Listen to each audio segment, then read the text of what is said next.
Good morning mga lord.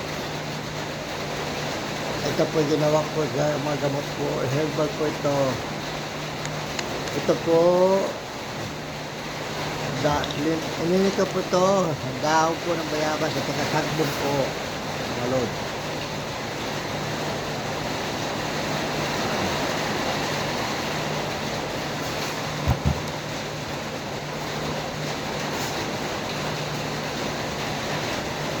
ml po mga lods. Iinumin po natin para po ito sa ating katawan po mga lods.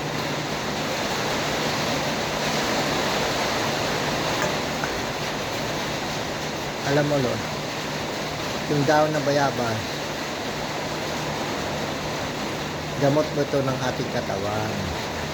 Yung mga sakit-sakit po ng organ, yung mga sugat po ng mga organ natin, tulad ng mga atay, bituka, bato po, yung mga sugat nila yun, ito daw na bayabas, ay yan po gagamot sa mga sugat natin.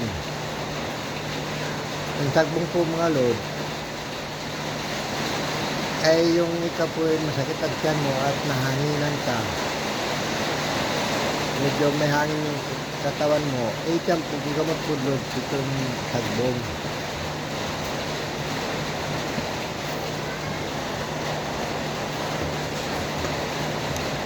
Kaya Lord, kung gusto mo madugtungan yung buhay mo, uminom po kayo dito.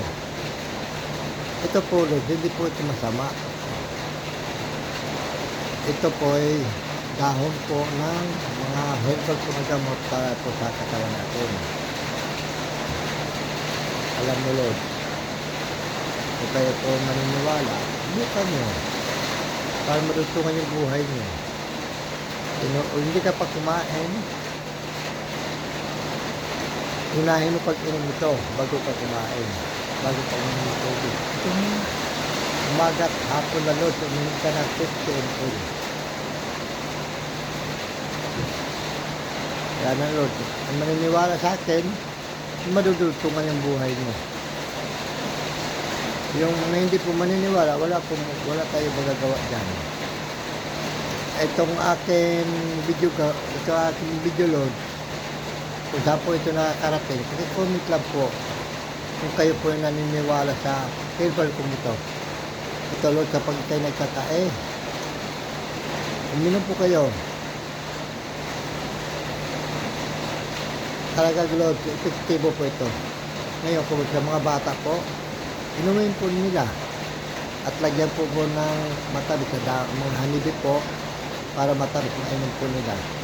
Kaya po na 100% po mga Lord. Lalo pa kainin mo ng mga tundan, painumin mo ito, 100% Lord. Matatanggal na yung sakit ng katawan nila. Kaya Lord, subukan niyo Lord. Paki-comment lang po kung kayo po naniniwala sa akin. Maraming salamat po Lord. Paki-like and share lang po. Salamat po sa inyo. Kung saan po nakakarating itong video ko ito, comment lang po sa inyo mga Lord. Salamat po sa inyo.